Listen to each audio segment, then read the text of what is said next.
Welcome to the Enneagram 2.0 podcast. I'm Beatrice Chestnut. And I'm Uranio Pies. And today we are talking to Janet, and Janet is a type 3, and Janet has graciously agreed to talk with us about her growth path to help us all understand in more depth what it's like when someone who identifies with type 3 is really doing the inner work in a significant way. You know, what does that look like? What's the experience like? What are the obstacles and challenges and triumphs? So thank you so much for being with us here today, Janet. It's great to be here. Yeah, thank you so much, Janet. It's really great to have you as our type 3 interviewee. This is a sequence of those two other podcasts that we recorded with Bea being interviewed by me and Bea interviewing me. So hopefully one day we'll get to all 9 types doing that. And you are the third type after Bea and I, and you're a type 3. So welcome to the Enneagram 2.0. Thank you. It's always great to chat with the two of you. I always learn something. That's good. So I think it would be great if you could just talk a little bit at first about how you came to either the Enneagram or how you were inspired to do inner growth work, or potentially both. Well, I think inner growth work or spiritual development started back in the early 2000s, later in my life. Significant act of betrayal, and I really struggled with how to be with that and understand it, and what relevance did it have for my life. Fast forward 20 years, and I walked the Camino de Santiago. And a couple of months after getting off the trail, I just started seeing notices about books on the Enneagram. I started hearing the word. And so I decided to investigate. And it just so happened to be that it was your book that came up as the one I purchased. And 2 months later, I was in one of your classes. And I will say it's been life-changing. And it was so good to have you at our retreat. And I remember being struck from the beginning of how open you were, how engaged you were on your growth path. And I think one of the reasons we wanted to talk with you is we've also seen you transform in a relatively short amount of time. I think that was 2 years ago. Now, of course, as you're telling us, you started your growth journey much earlier. But I'm really interested to hear you talk about how the Enneagram was part of that growth path. So maybe it would be good to start with the first question we like to start with, which is, what do you understand now about your ego or your personality that you didn't understand before? Well, and I think it's even more than just my personality. It's, when I step back and look today at kind of my life approach, I invested in my persona. I invested in how I could be in the world in a way that was somewhat protected and safe. And I had a role. I would interact with people in a way where they could see my face, but it wasn't necessarily my real face. And so, I just learned to kind of like work hard and put effort into things. And along with that came success. And the more success there was, the less I had to really investigate other parts of myself, because why would I do that? I had the success going for me. Competence has always been important to me, but to add to an extreme. And so what I realized is my approach of kind of putting all my eggs in this basket of an acceptable way to be in the world based on other people's perceptions, that I really had not cultivated my own identity. I asked myself a lot, who am I really? And along with that, my feelings. And I worked for a large corporation for a number of years.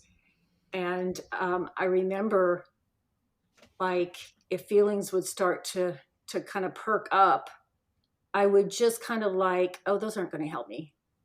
Those are going to get in the way of going in on Saturday and working. So, it just was so easy to push them to the side. And so in some ways, I was trying to think of some metaphors, and they're very poor metaphors, but one was, it's kind of like I had the mechanics down. All I had to do was put effort into things. And so it was a well-oiled machine in that way, but there was no juice. So that the life force that comes from our emotions was kind of, left outside the room, so to speak. And then I think another way of looking at that is kind of like a well, and the well is filled with a lot of energy, but when you get to the bottom of the well, there's no water. And so, what good is the well? So it's just, kind of like remarkable to me how these dimensions of my life have been so left out. And in some ways, there's, there certainly was emptiness I had to deal with when I remember leaving your class. And, those next months were, a significant struggle, because nobody likes to go into the void and look at what's not there. Wow. I love the way you're describing this. It's so clear. And the way you're in some ways saying you realized you were a victim of your own success. You had the mechanics down. You were so good at the operations. And I love that thought of when an emotion would come up, you would think that's not going to help me, because it's like that isn't part of the model of playing the role and doing what you need to do. But I also love the way what you're realizing and what you're saying you realized around the emptiness and the lack of juice, the lack of water, that the real you, especially as evidenced by your real emotions, were not in the picture. What was it like to start realizing that your emotions were maybe more important than you thought they were? And what was it like to start getting more in touch with your emotions? I think that's such a crucial piece that you're naming. Well, I think that's probably been the most, I won't say the most challenging of this work for me. But I will say that, often underneath those emotions, even something as simple as judgment, or, could argue whether that's an emotion or not, but I find that underneath, say I get angry, usually if I sit with that, sometimes underneath it is a profound sadness and a realizing that there's an unmet need there. And so one of the hardest things for me to do has been to learn to just sit with my own discomfort. And I find a lot of my reactive patterns have been out of my way of getting out of sitting with my discomfort, or sitting with my own needs, is, I will judge somebody as incompetent, or move in to fix something, or, there's some automatic mechanism that keeps me from just staying internal and owning what I feel, and then deciding, well, what am I going to do with that? So it's been a challenge, and it's taken me back to really more of an understanding of where the patterning came from, for me at least. And so much of it is around being acknowledged as a child, being seen as a child, or not seen as a child, I should say. And once I can get in touch with that, though, what happens is it opens up my heart. And I have so much more compassion, not only for myself, but for other people. So I found that the hard work is leading me to a place of discovery of a dimension of compassion that I didn't know I had.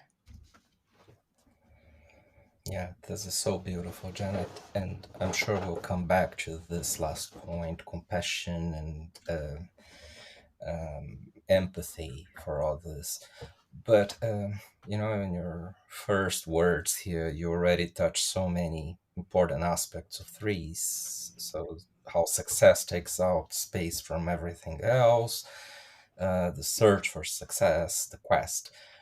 Also, some kind of emptiness that exists as a consequence of playing roles, and then the hard time staying connected with your own emotions, the importance of recognition and acknowledgement, and so on. But in the very beginning of what you said, it seemed to me, correct me if I'm wrong, that you also sort of described the passion of threes that Bea and I understand is self-deceit. And that is, when you talked about the persona and coming across in the world in a certain way for people to see you like that instead of just being you, is this true of what you're trying to say? Well, I look at the self-deceit at so many, and the first time I read the three type, there were maybe a couple of things that resonated, and then I kind of, a lot of these things don't fit. Um, the self-deceit, the layers just keep coming of what that is about. And so initially it was kind of in your class, I was shocked to find out that, I'm filled with emotion because I really had convinced myself I was a mental type. And that's how I presented myself. I worked in a very technical organization. And so I honed that skill of leading with logic and rationale. And so, there was that about really acknowledging how much emotion went on even in a nanosecond. I mean, I'm overwhelmed sometimes by how much emotion is going on inside of me. And then recognizing that I'm a heart type. Yeah. That was kind of shocking to me. I was the more matter of fact, let's get to it, more impersonal persona. And but the layers just keep going. And Yes. so it was a very humbling, still is a humbling moment when I think about how I had convinced myself that I was working hard. I was working on weekends for the company and for my employees that I worked with. And yes, some of that is true, but the real truth of it is I was working hard to protect my ego. And, I needed that role in order to be able to show up in the world in a form that was acceptable. Right. It makes a lot of sense. So it's still doing things to match other people's expectations, although as a self-preservation subtype, that might be not as a big drive for you as for other threes, but still, and the self-deceit is exactly that. It's not only playing a role for others to see, but also not noticing yourself that you are playing a role, or not noticing that you were actually emotional and that you were living out so many other dimensions of your life. So I really appreciate also that you say, that self-deceit comes in layers and layers and layers and never stops, because when it's the content related to the passion of our type, and we had another podcast here talking only about the 9 passions, then it's a very central thing, and it has multiple dimensions. And also sometimes Bea and I talk about the indirect manifestations of each passion. But I guess I'd like to ask you, what do you think helped you the most to break away from your ego patterns? Well, first of all, I'd like to say I don't think I've, it's not like there's an end game, because I'm trying to remember this toy that I played with as a child where you had kind of like this wooden box and you would whack down on one figure and it would go underneath into the box and something else would pop up somewhere else. Mm-hmm. Mm-hmm. My ego, it's just kind of like I watch for expectantly for, where is it going to show up now? Um, I'm much more comfortable today with just um, being, and it's not that I don't know how to get things done, but I finally figured out for myself that really my meaning, or at some level my purpose, if I can just learn to I mean, this is going to sound hokey, but if I can just learn to vibrate at a slightly higher level, or if I can just learn to love a little more, I am really content. I mean, this is what my life is about. And so it's relieved me from, a huge burden of having to do, um, and that's been huge for me. It's allowed me to relax into myself more. Um, I think, I think really being in touch with more of that rage and despair and the harder part of my life growing when I was young and growing up has helped me tremendously in a couple of ways. Number one, I think it's helped me open my heart up, and that's something I still have to watch. I do some daily readings in the morning just to activate my heart and try to start the day out in a centered place. But my heart can close in a nanosecond, and so it helps me with that, and it also brings me to my knees in terms of my own vulnerability. It puts me so much in touch with that aspect of myself, and I have realized that it's like the extremes. To feel more joy, I have to be more in touch with my suffering. What helped you most break away from your ego patterns? So additionally, even though I didn't relish the work, I think going back into my early experiences of childhood and what allowed me to create this pattern, and with that was a fair amount of rage and despair and anger and hurt and a real sadness. So I think what that did for me was kind of twofold. Is it got me more in touch with my own vulnerability, and that's really important for me in terms of how I show up in the world. And the other part is, it opens my heart, to know that that resides in me, and it's really only a thought away if I can access it. It allows me to feel like I'm more part of humanity, and have a better understanding of how I was shaped and molded. So one of the things that, if I really am struggling to keep my heart open, and I think, as I mentioned, it can close pretty quickly, given the right circumstances. And I think myself, I've been sorely in need of being seen with joy.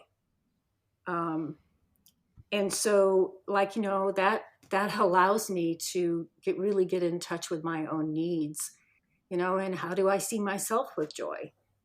Um, so it's, I think often when I greet people now, some of this comes through, or I try to allow some of this to come through, because it's not just who am I seeing in this person in this moment, but what they're about to become and what they were, 2 weeks ago. And it just brings me more into my sense of humanity and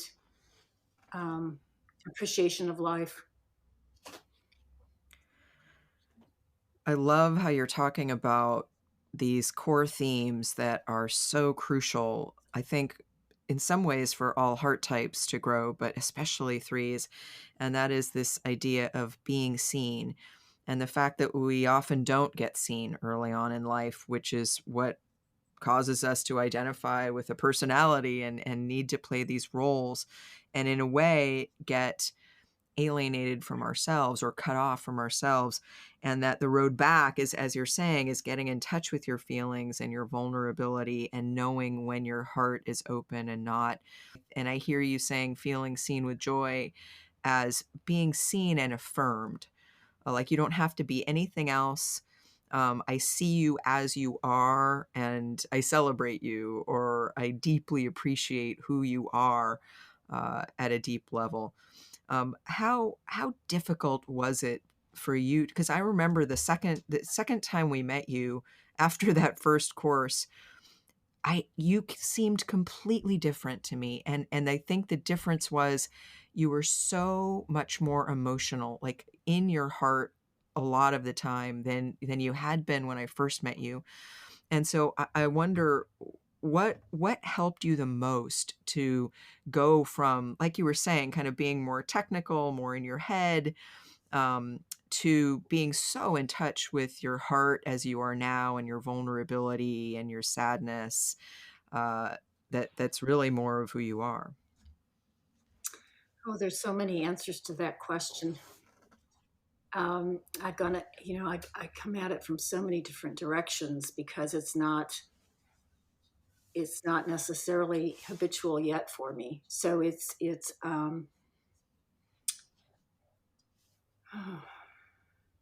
I surround myself with, now that I know that doing everything isn't all that important, and that I can be selective, I surround myself with people who encourage and help me when I can't find words for my emotions, help me explore, why am I struggling with this? And just by having those conversations, they're at some level affirming, that that I'm okay. I think, I mean, once you understand that it's true, I mean, the emotions they're there. And so really now it's around, am I clear about what's going on? And then, how do I want to use this energy source, this fuel of my emotions, to show up in the world? And that's a lot of where my work is today, is how do I want to show up as me in a thoughtful way? And so kind of like, there's, if one's interested in truth, there's kind of like no denying it. And I do practices to really work on the three centers, and try to keep them energetically aligned. And I know how to do some heart opening things that can help me access my emotions more. But I think it's changing my attitude. I think, Bea, you've been instrumental in this. My gosh, some of the things you would talk about, and nobody should be ashamed of being angry. I'm sitting there going, you've got to be kidding me. But, having some good role models that, can tell it like it is, and without a compunction to monitor or self-regulate. Yeah, and I think I just am a bit more trusting that, I think I gave my emotions too much power, and just trusting they're a natural part of the process in the world and life, and not being so frightened of them. If you're enjoying the podcast, you should also know that Beatrice and Uranio have a membership learning portal with over 100 hours of video and audio content. Content includes series like Bea's interviews with 2 of each of the 27 subtypes, a whole 12-hour course with Uranio, and a ton of other great stuff. And new content is added each month. And what's more, members get quarterly Q&A sessions with Bea and Uranio, live monthly webinars, and discounts on their online courses. Head to cpenneagram.com/online to learn more. This is so beautiful, Janet.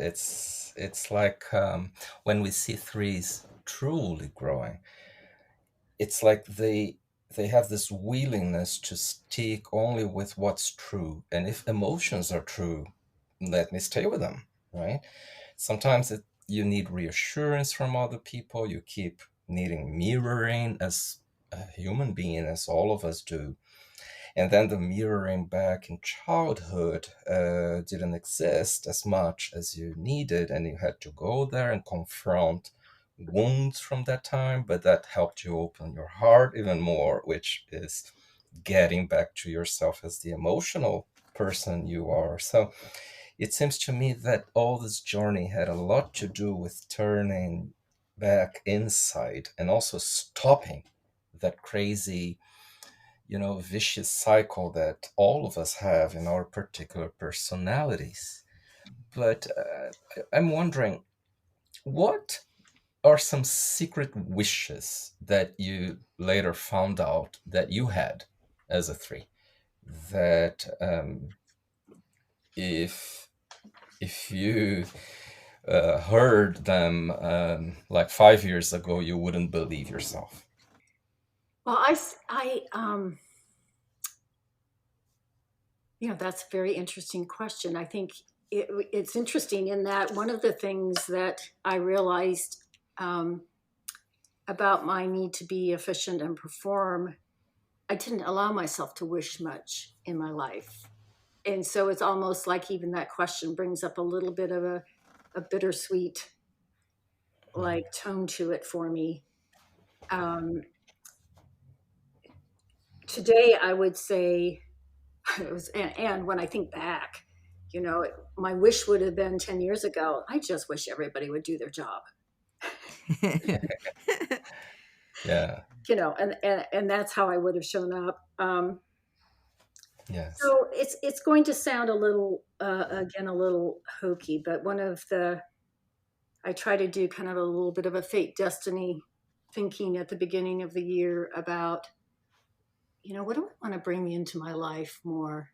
And as I was reflecting this year, it has to go back with that bit of the visual of the machine that's well oiled, but doesn't have much juice to it. Well, there's got to be a better word than juicy, but I want to rediscover more of the juiciness that is in my life, and I'm just not recognizing it. Kind of that soft underbelly of Janet.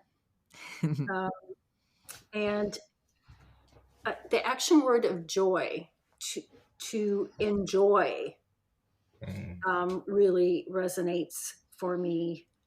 And I think my biggest secret wish is that I can continue this journey of learning to be more with an open heart, and yes, to open my heart. And what do you think are some things that people often don't understand about threes? Or, especially now that you have been on this growth journey and you know yourself much better, both your personality and what we might say your true self. what do you think are some things that people often misunderstand? Well, I think we project, I should just speak for myself. I think I project confidence, and um, and so people assume that that's the hologram of me, as opposed to the fact that I may be pretty insecure underneath, and have a tremendous fear of failure. Um, I think a lot of times, I think I remember the podcast on the various positions of the body centers, and the 3 is the midpoint or the still point of the heart centers. So I'm not that emotive. I mean, you're hearing me today on this podcast, but on a typical day, I am uh, not as expressive, or a little more contained in my emotional expression. And so it's kind of like, that doesn't mean I don't have lots of emotion.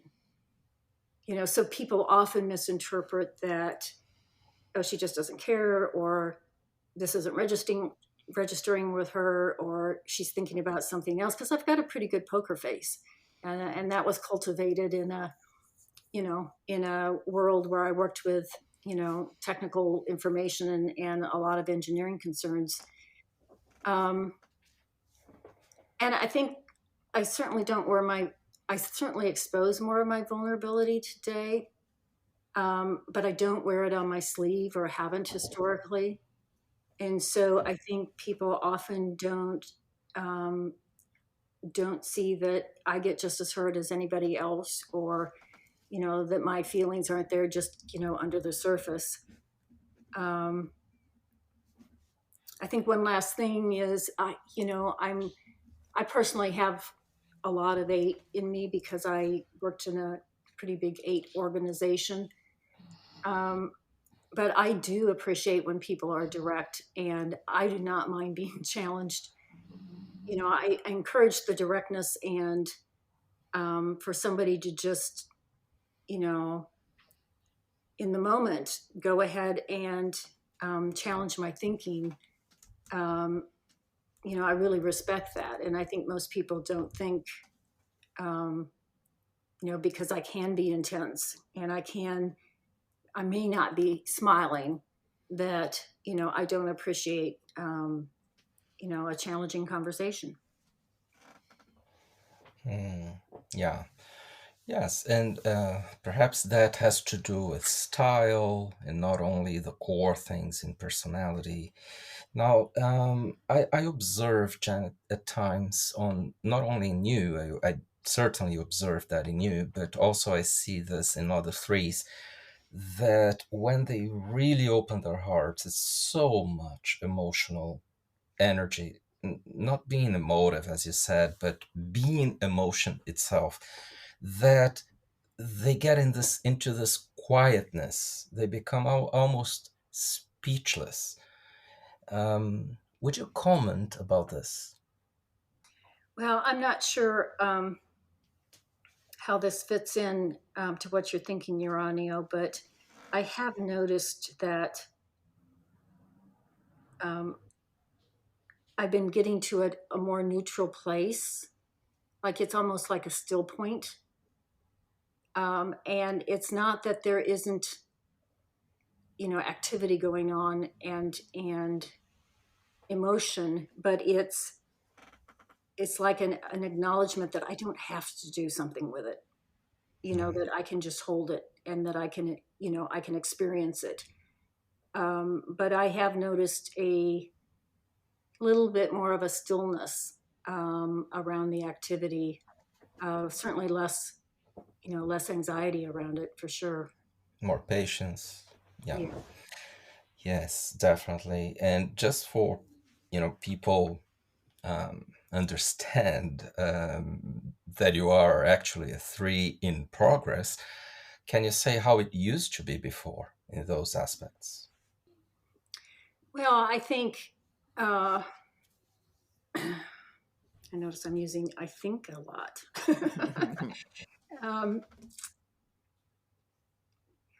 much of the time, I don't know that I would tune into the level of emotional activity going on or what it was all about. I certainly was sensitive to anxiety, but I think it was more of a reactivity to feeling threatened or not seen, or I think for me as a 3, there's always been a little bit of, the role has always given me a little sense of control and superiority, not huge, but I think there's a bit of hiding in that. So I Like being on top of things. yeah. So I would just say that I didn't experience. I'm not sure I experienced my emotions as much before. Yeah. I feel like there's an observation that goes on, but I also am allowing myself to feel them more rather than just on the surface. And how was your pace back then, and how is it right now? Your general pace in life? As fast as I could do it. Whether it was vacation or the weekend, every minute was pretty well filled up. And, there wasn't, I can't remember just sitting at the kitchen table and daydreaming prior to this work. And, today is, some days I'm not out of my pajamas before noon. I love that. And I think I'm really comfortable with more of a sense of, I purposely know 2 days are alike because I kind of wait to see, what's calling me today, and what is calling me to do today, as opposed to just starting on the list.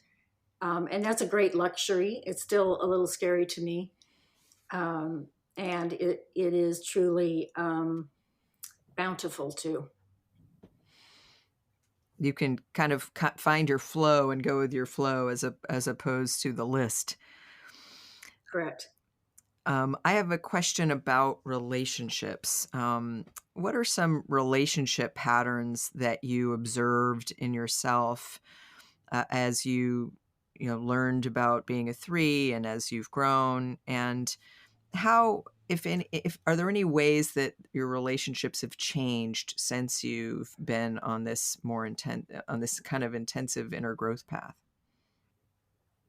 So I have a friend who commented to me the other day. She says, in all these years, I've known her for 20 years, I've never seen you cry. You actually teared up. Wow. I will say I have lost some friends. I won't say many, but it's interesting, that whole virtue of veracity.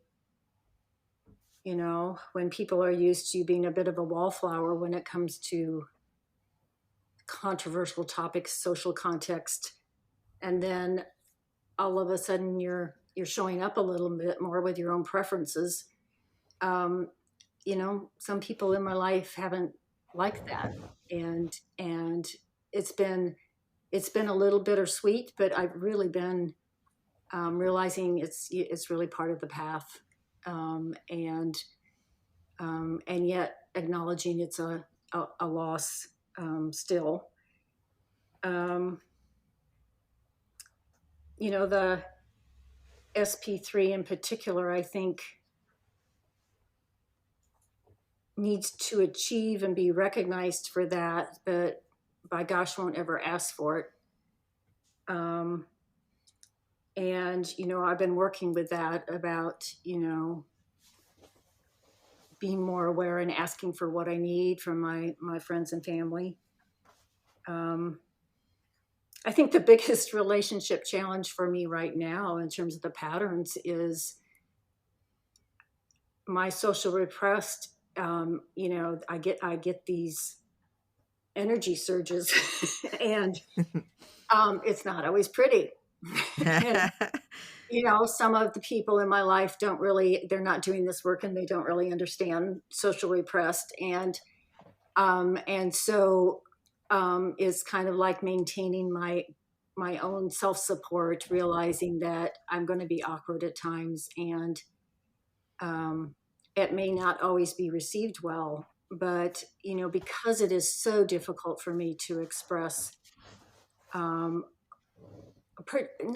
express like this, it's more expressing controversial topics or things where I know somebody's not going to like what they see in me.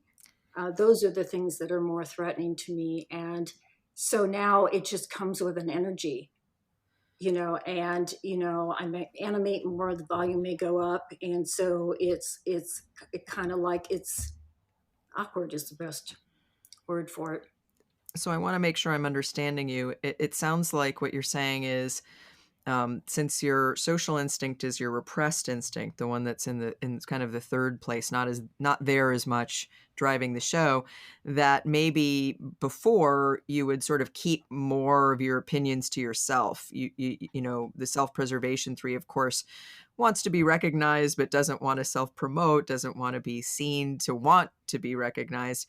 But that now you're sort of you're sort of becoming more social. You're allowing yourself to come out with strong opinions or express more energy in social situations. Is that what you're saying?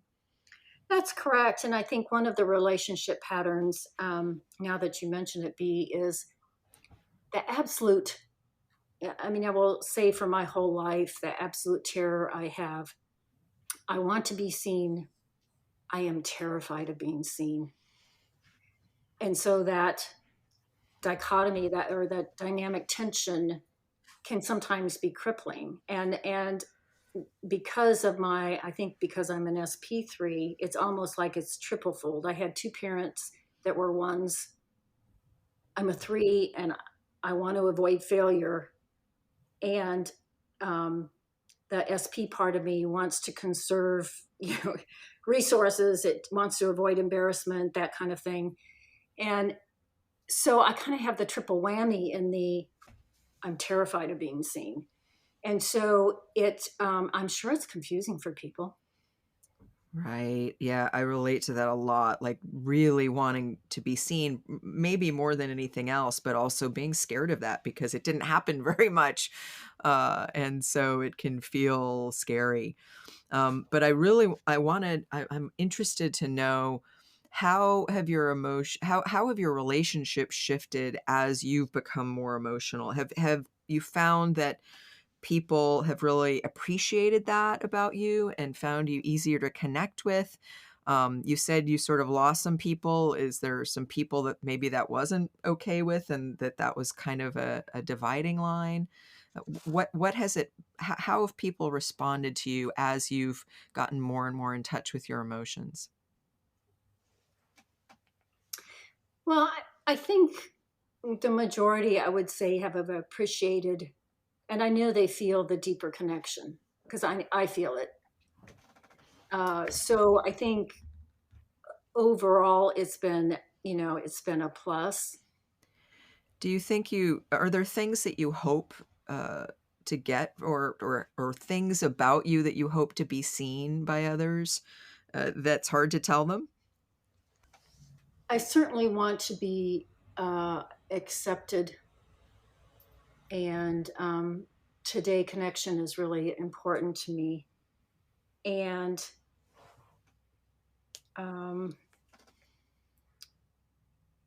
if something beyond that is important to me, I really try to think about how can I be maybe a little more direct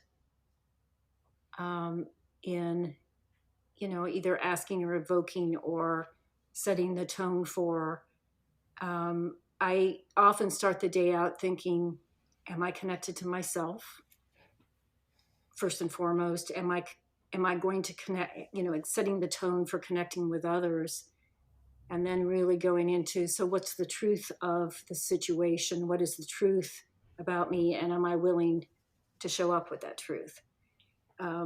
And so I think for me, it's really about being accepted and loved at some level, that if I show up with what's going on for me, that I won't be rejected. And Yeah. typically I don't ask for that from others, because it's up to, it's kind of up to them, what they do with how I show up. This is also interesting, and I can't stop wondering, Janet, how the younger you, like 10 years ago, would what you would think of this podcast and this interview. I would have lost my mind. I would have thought, this is a crazy woman. She's off the rails. Yes, but my actual question is, what are some suggestions that now you have for people who are threes on what to do or what not to do to boost their journeys and their growth? Well, I think the not to do would be, don't go it alone. I think instrumental in my work the last few years has been to have you and Bea and, a community of people doing this work, and, friends that are willing to talk and support me. So I think it's, I can't imagine doing it without community and connection. So that would be, I guess, the not to do would be not to go it alone. I think in the what to do, and I was a slow learner here, was, it's not a project. And so it's not like got a schedule and a budget that one has to pay attention to. And so just kind of giving up to the moment and that day and what's going to appear and reveal itself that day, and not have that need to achieve some realization, some insight. The more I give up looking for, the more things appear. And the more you give up being in charge or trying to be on top of things, as you said. And there's huge relief with that.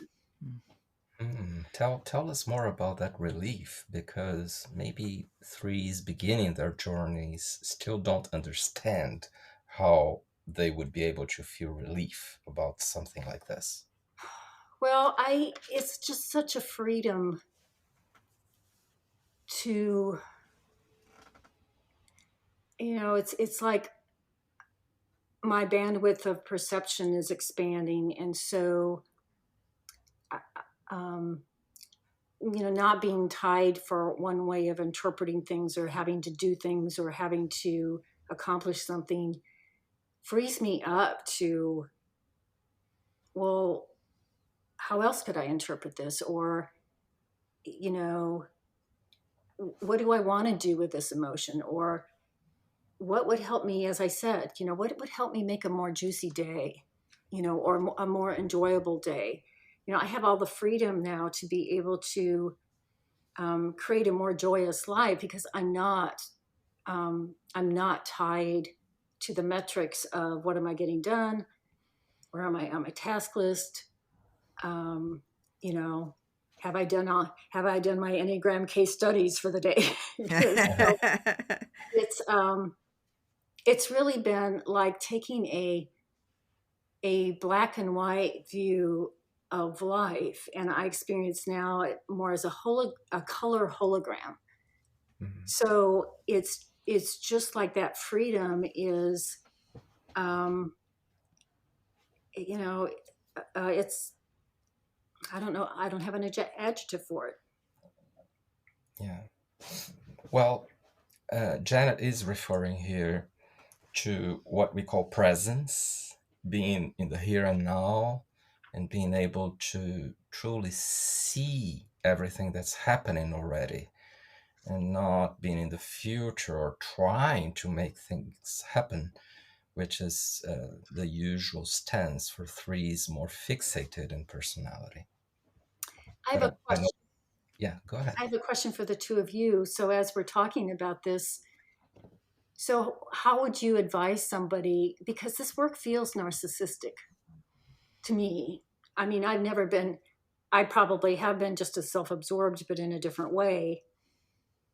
But staying inside as much as I do now, and um, spending time to be contemplative, and it feels very narcissistic. So how would you encourage someone to think about that? Yeah, I think that sometimes people mistake self-observing and even presence that we just talked about as being, self-referencing. But it's not exactly like that. It's a going inside that, as you so beautifully explained, opens up all your senses to all that's going on in the outside. And then by being present to yourself, almost automatically you get present to everybody else with patience, with understanding, with tolerance, and later even love and compassion. So it takes this going inside to be able to truly go outside to see what's happening, and not just to use people for other objectives, or to just quickly hear what they're trying to say, but not really. So it's there is a turning point that after that stop moment that is clear you had. You go inside, you observe all the patterns, and you observe also what's new that's coming up for you, and then that builds a bridge again to the outer world and people. But what do you think, Bea? And I would say, I think we when we do intentional inner work, the intentional inner work of self-development, what we do is we go from kind of a defensive self-absorption. Sometimes we call it primary narcissism in the psychology world, where we kind of always have to be protecting ourselves or defending ourselves, and that's ego. That's what the ego is kind of built for. We go from sort of a self-defensive self-absorption to a kind of intentional, conscious developing of a more conscious connection to ourselves, where we are more aware of what we're actually thinking, what we're actually feeling. We often say that when we first start to really self-observe, we learn we don't know ourselves as much as we thought we did, when we really pay attention. So it's a kind of going from defending yourself to a kind of self-care in service of understanding yourself, developing more self-acceptance, self-understanding, so that you can, as Uranio said, open up to the world in a different way. So I think it's a great question, and I think it's sort of the important thing to name behind inner work, of that there are a lot of good reasons to engage in it. Now, one of the things that I was thinking about as you were talking about just the greater freedom that you have is that I think it is important it may be very important for threes out there to hear what the rewards are of doing inner work, because it can seem like you're saying, oh, well, this is narcissistic. And so people can get critical of even the task of it. But I think that the tricky thing for threes is that often when they're identified so much with their personality or their persona, um, there's a lot of rewards that come from that, that threes are good at getting things done, and they're good at delivering results, and they often achieve a lot and go far in terms of worldly pursuits or positions in companies or having resources. And so I find that when I'm helping threes to grow, it can be a little bit of a hard sell at first, of like, to potentially give all that up. And of course, what I usually tell threes is that they'll become even more successful in a different way, in a sort of broad or deeper meaning of success. But what can you say about, especially from your vantage point now, or what are the rewards of doing inner work? For maybe for threes that are thinking, well, why should I give up the really tangible rewards of being a three to kind of do this hard stuff of getting in touch with emotions, which is uncomfortable and difficult and painful, and kind of goes against the grain in terms of all the ways that I've learned to be that really, really work in the world. So I asked my husband the other day we were having a discussion about some friends, and I said, so, have you seen any growth in me over the last, 3 to 5 years? And he didn't miss a beat. He said, you are so much more centered and so much less reactive. And coming from him, because he wouldn't say that just to be pleasing,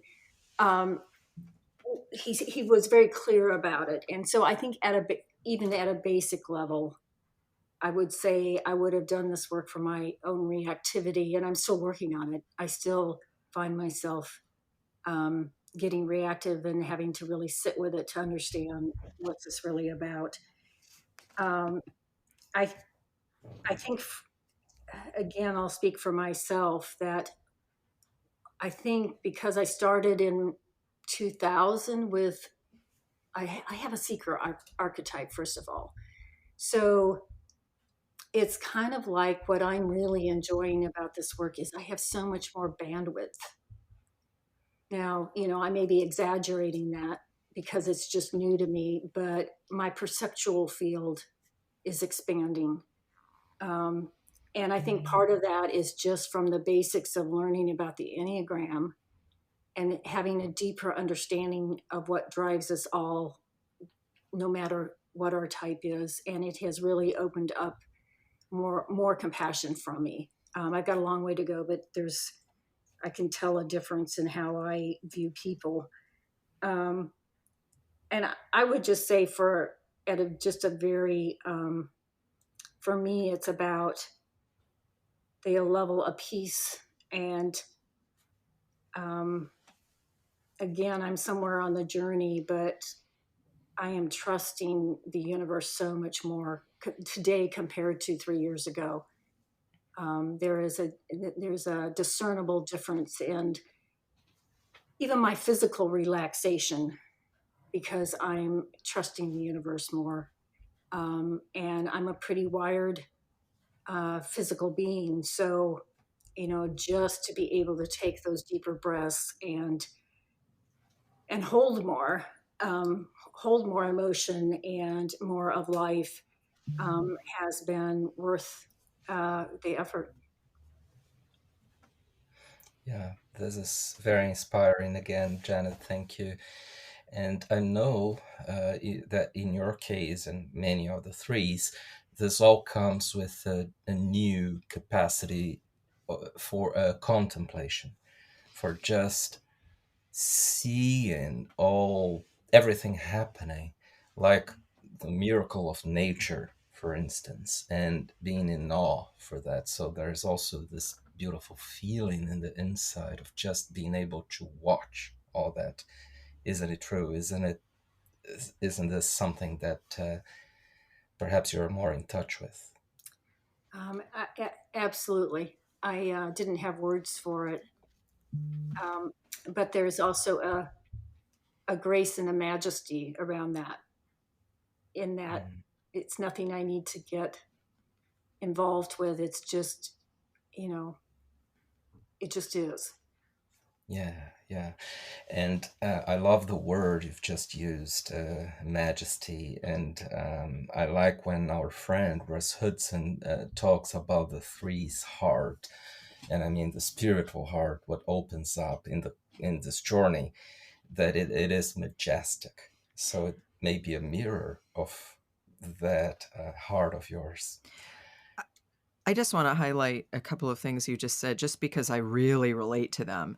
And so I think maybe others too. I would say for me, after I did well, for me, like many years of therapy, and I'd been doing inner work for a long time. I think two things that really shifted that were huge were, as you were saying, becoming less reactive.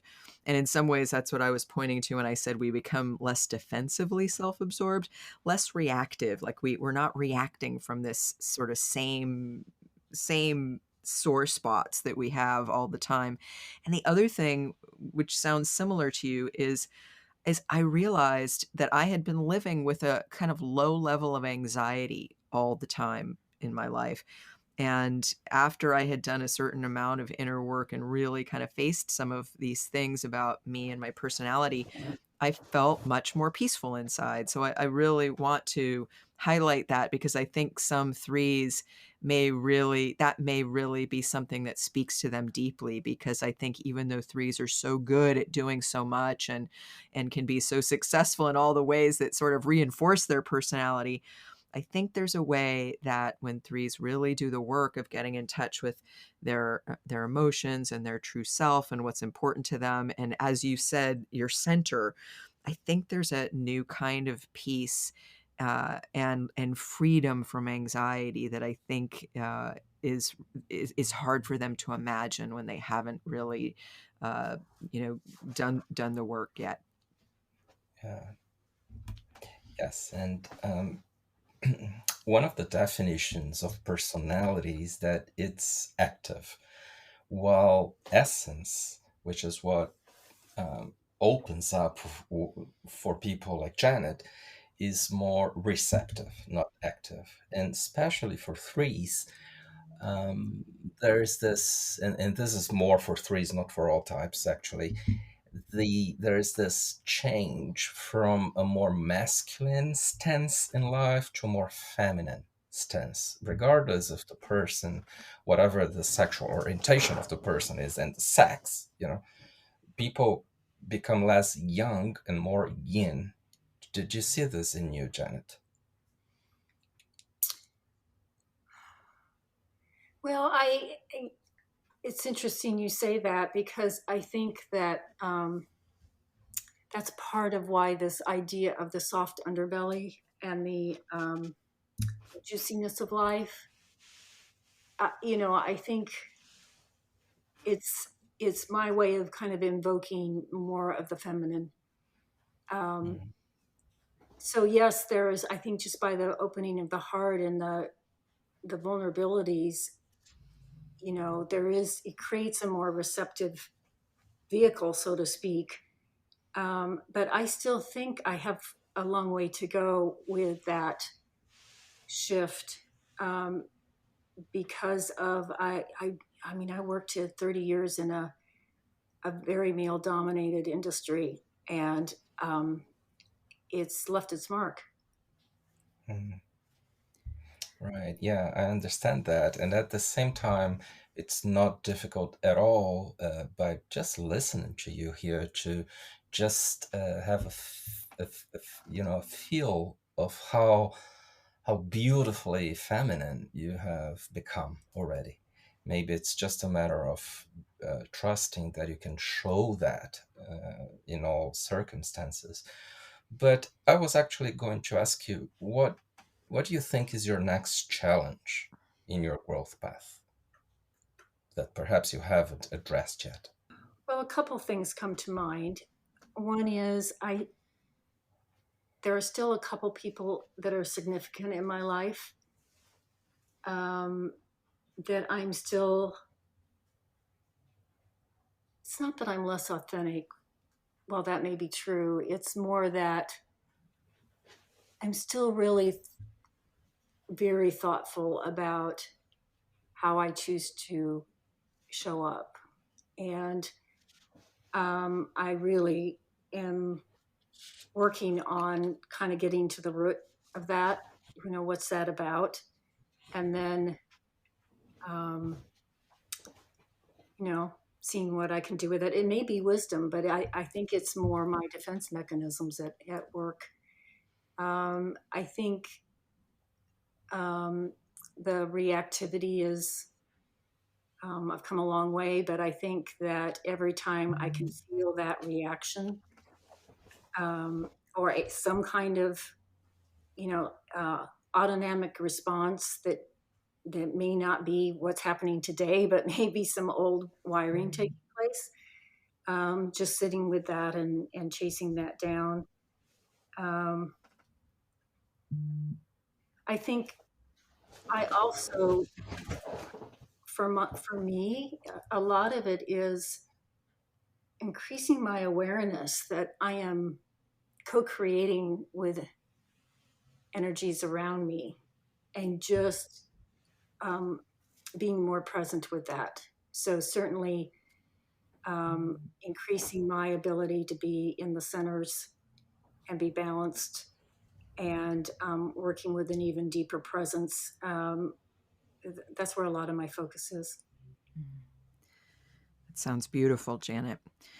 Is there anything else that we haven't asked you about that you think would be good for people to know about the Type 3 growth path from your experience? Well, I can say for a 3, it's really not about effort. So, if one's looking for more of the 3 personality, it's probably not the thing for you. And,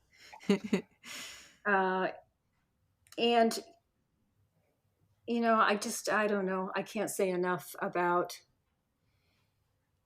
how much richer my life is, and my connections are. And I'm very grateful. Thank you, Janet, Yeah. so much. We so appreciate you, sharing with us what your journey has been like. And I think it's going to be really, really helpful for not only 3s, but for a lot of people that are really interested in how to apply the Enneagram as a growth path. So thank you so much. Yes, thank you so much, Janet. And it's an honor to know you. And thanks for sharing your path with our fellow listeners of the Enneagram 2.0 podcast. And thank you for spending the morning with me. So it's time for our top 5. What is our top 5 today, Bea? Well, because we spoke to a Type 3 friend of ours who is on a very good path of self-development, today our top 5 will be the top 5 things we appreciate about 3s when they're really doing good inner growth work. Right, as we did with the time that I interviewed you, and we did that for 2s, and the time you interviewed me, and we did that for 5s. So just to explain a bit more, we will talk about features that we don't usually see on 3s, because most people aren't on this evolution point. They haven't yet got there. And this is something, though, that all 3s can aspire to. They can understand that they will get there if they keep doing inner work. So what's your number 5 thing that you appreciate about 3s who are really doing their work? Yeah, and before I say my number 5, I just want to add that it's not that I believe there is a sequence of what is more important, and I didn't try to rank the things that I believe are more relevant. I'm really saying what I like the most, what inspires me the most. So my number 5 is that I sense that these special 3s get in sync with life itself. Meaning that they flow with things. And flow is an important word, very much used now in spiritual contexts. They go with the flow of things, like they go with nature's rhythm and the normal pace of happenings around them, not exactly, forcing things to happen. What is your number 5?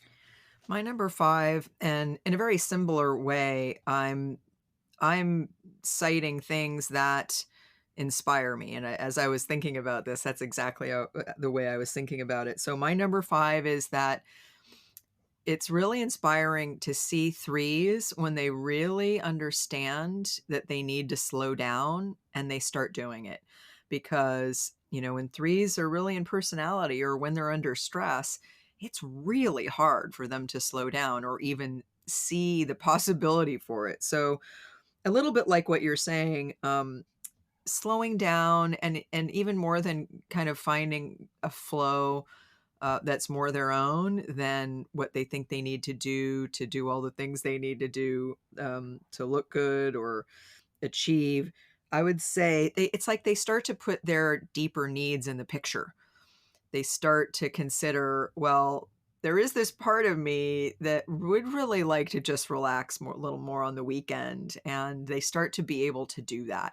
And I think when 3s can really slow down and stop, it's a big deal. It's really not easy, and so that's something that I really appreciate that I see 3s on the path doing. Beautiful. So, what's your number 4?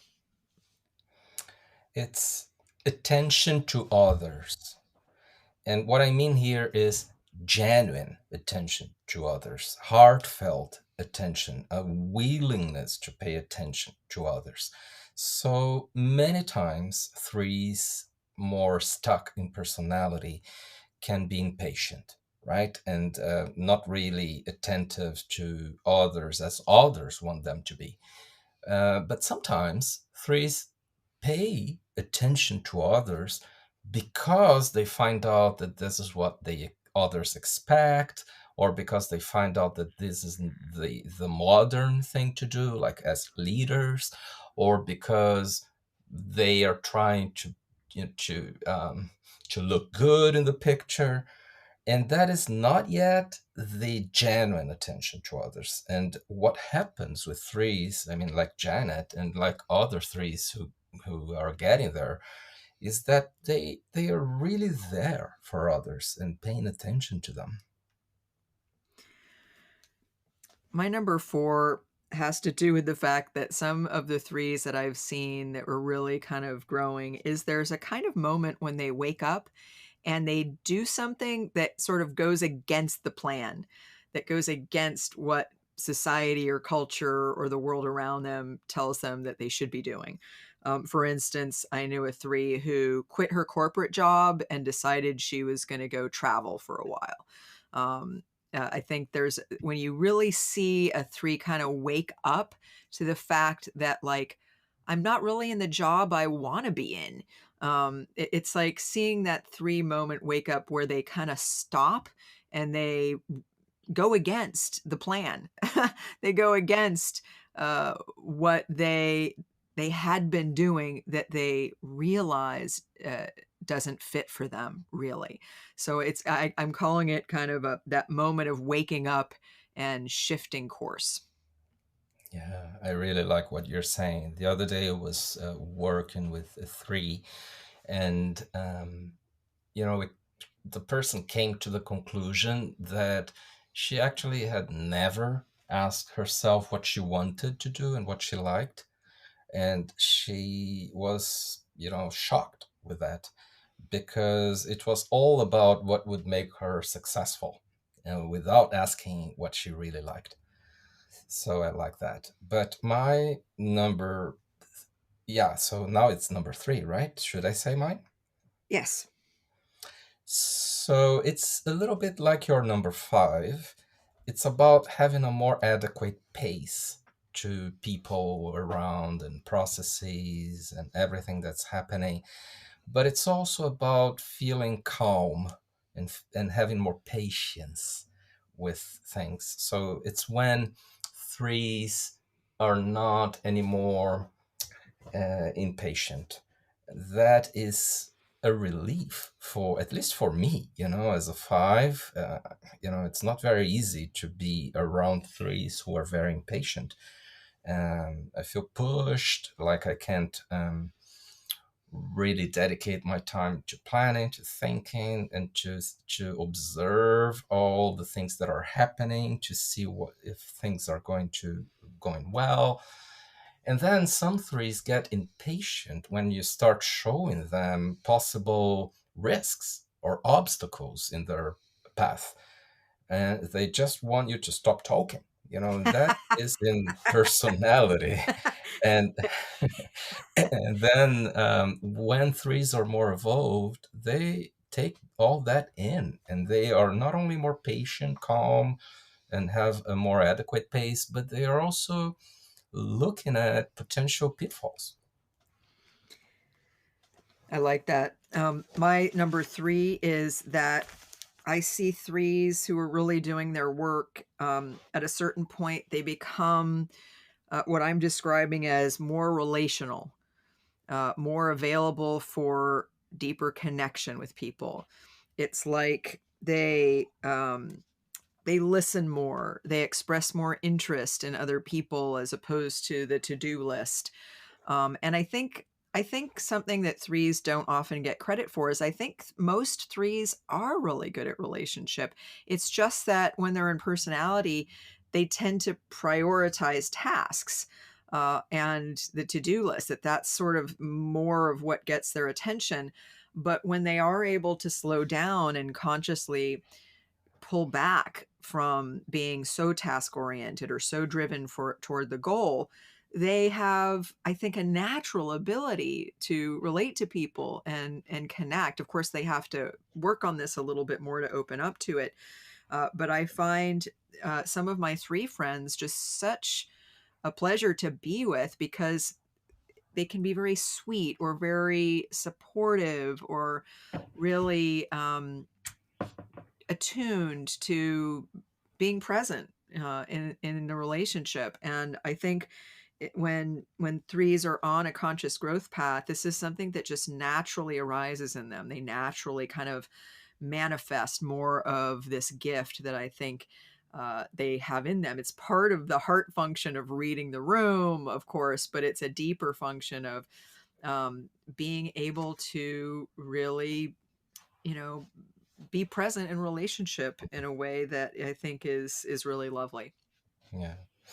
I think that many things you're saying and others that I said have to do with being a bit less self-absorbed and looking at my goals or my things, a bit less self-centered. Although threes do pay attention to others to see what they think and like, but it's not exactly being there for the other, right?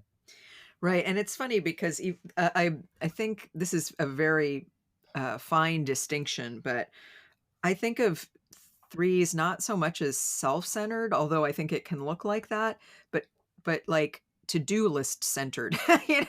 It's almost like they're kind of forgetting themselves. They're not resting enough, they're not taking care of themselves.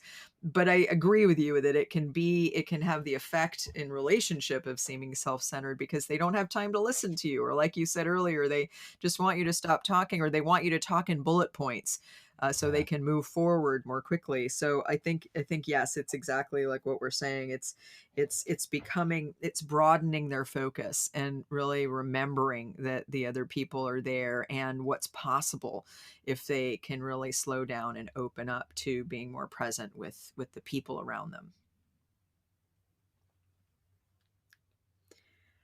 So what's your number 2? My number 2 is sort of difficult to describe, but I feel it big time when I'm around a 3 who's getting back in touch with essence and having a spiritual experience. And that is a very pure heart. It's purity in the heart, only good intentions. And though that overwhelming amount of emotions that are not only the basic emotions, are also very sophisticated and higher level emotions. So it's an extremely big heart. I remember many times that when threes at retreats got in touch with that filled the whole room and went beyond it, all around, like it looked like it was the size of the universe. And I really like a word that Russ Hudson uses to describe a little bit of that feature of the three's heart, and that is majestic. And I feel that big way. It's like having golden matter in the heart. Well, that's very similar to my number two, which is that they become more emotional and more expressive of emotions. They become softer. They empathize more with others. They get in touch with the sadness that's often underneath. They cry more. They feel their pain.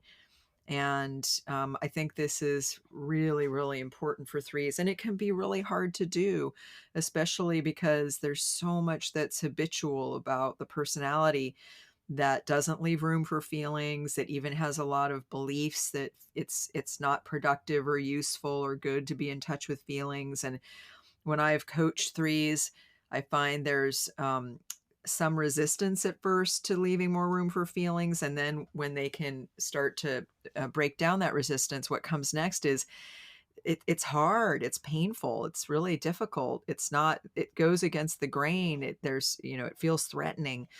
And so I think we have to offer threes a lot of support. And I often really say you need to positively reframe uh, what it's about, feeling emotions. And when they do that, I think they do become quite emotional and they access emotion much more frequently. And you can feel the softness in them, exactly like you're saying.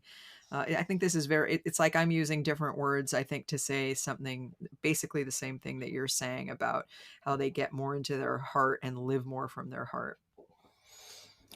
Yeah, I agree that is very inspiring and that there are similarities between what you've just said and what I said, although I think we are also talking about two different levels of the heart, like emotions as part of personality, or what we sometimes call um, a lower emotional center, and then also the higher emotional center with that purity in the heart.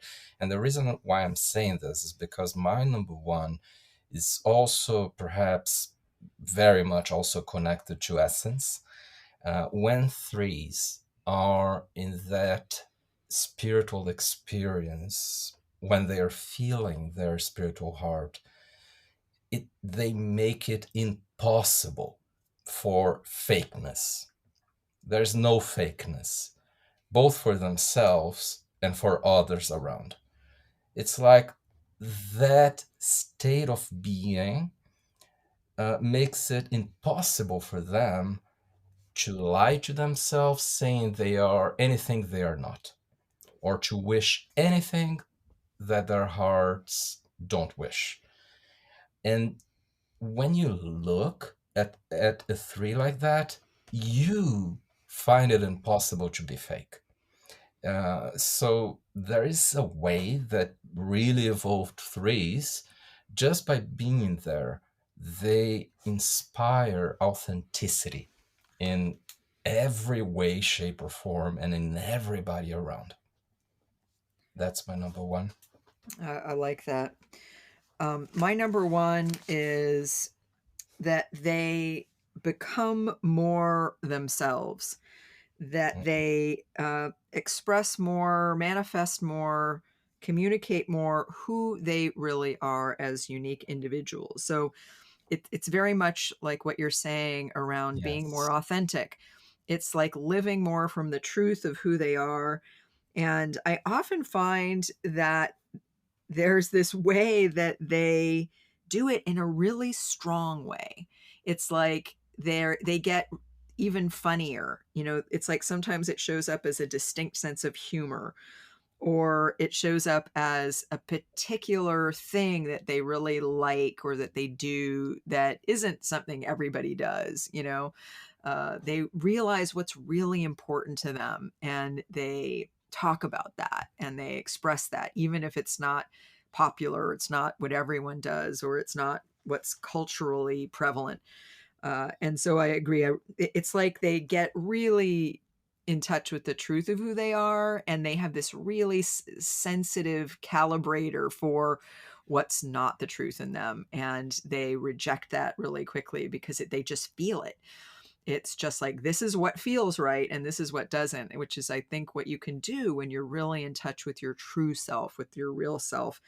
And they express themselves differently than they did, years before, because now they know more what's important to them, what they value, and they have no fear of just telling people what that is. And it's like they develop this kind of more refined uniqueness, and they express that in many different ways.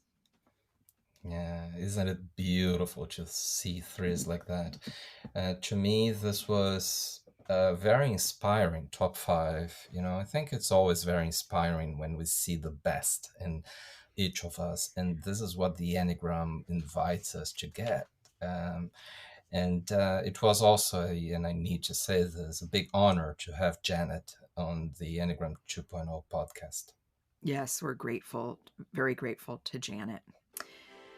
So thank you for listening. Join us again for our Enneagram 2.0 podcast, where we talk about all things Enneagram.